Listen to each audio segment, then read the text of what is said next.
So now that we have a quarantine that is full of, let's call them challenges, can we use just an iPad as a replacement for a full-fledged either Chromebook or even a regular laptop? In this episode, we're going to find out.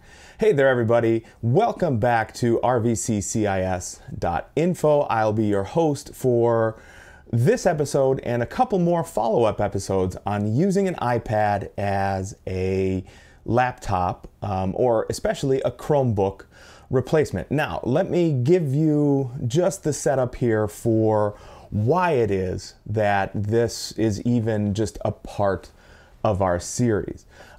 Just like many of you guys, we are doing the best we can here through our quarantine.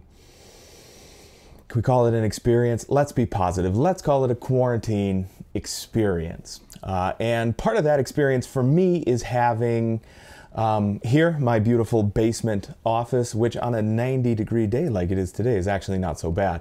And also what we like to call Wolf West, which is my parents' house, where we're doing a combined yet separated quarantine experience. So I don't have the luxury of having more than one of these here iMacs. I know everybody's like, yeah, but you're a teacher. Yeah, but I'm a teacher. It doesn't mean we make a ton of money. So what I have done is I've actually left my Chromebook over at my folks. And I try to do as much work off of there as possible. So for those of you with a Chromebook, you'll know that, using things like Eagle, no problem. You'll know that, as long as you have a mostly web-based experience, it's really no problem to be able to use. The big problem came when my relatively new Chromebook encountered a fairly catastrophic power failure.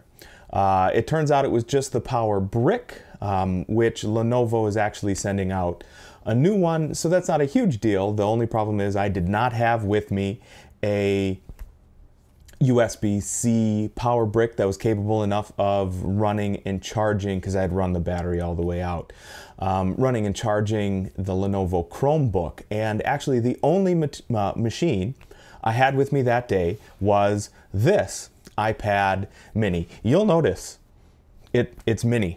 It's a mini. It's not very large. This is a 4th generation iPad mini. It's the one I bought the summer that my son was born. We needed a day to do something. There was an open box iPad mini that had just come out in 2015. So this was 2016. So this has been in service for 4 years. And it was the only machine I had available to me for the afternoon. I had to do a little bit of maintenance in RVC, Eagle. I had to do 2 videos that I could capture, one like this, like you're seeing here, with my beautiful face, and the other one with the screen here for the iPad. And actually it turned out to work pretty good. You cannot see it. It is what is holding my phone presently recording this video, is just a Saji, S-A-J-I, phone and tablet holder. It was $40 on Amazon and has been a really great purchase so far. If I remember, I will put the link in the description below. So I use this to hold the iPad when I'm using it with my Mac as an external display or whatever else. So anyway, my phone is in there. Usually this would be in there recording this.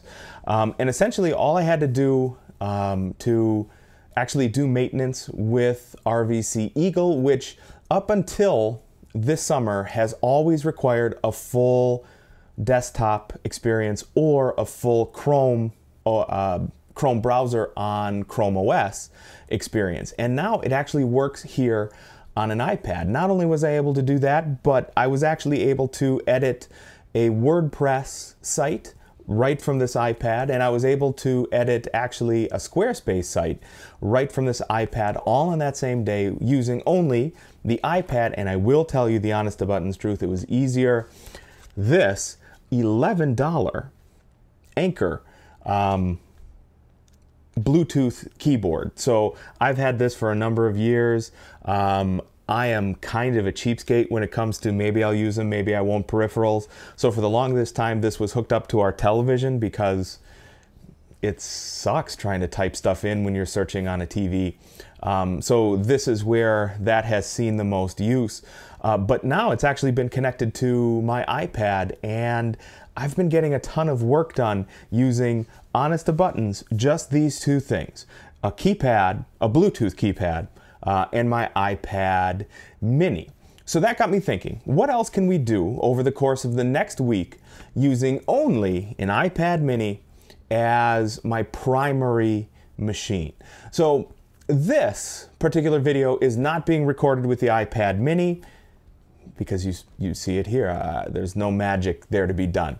But we are going to try over the course of the next week. We're going to try video recording, video editing, in general, can I call them homeworky things? So things like Microsoft Office, things like Google Docs, and the general kinds of sharing that you would do in some of our programs here at CIS. So we are going to try coding on an iPad mini. We are going to try and see if we can't accommodate some of our network programs here on an iPad mini to see just what kind of a replacement for, well, specifically, first and foremost, a replacement for my ChromeBook, which went on me.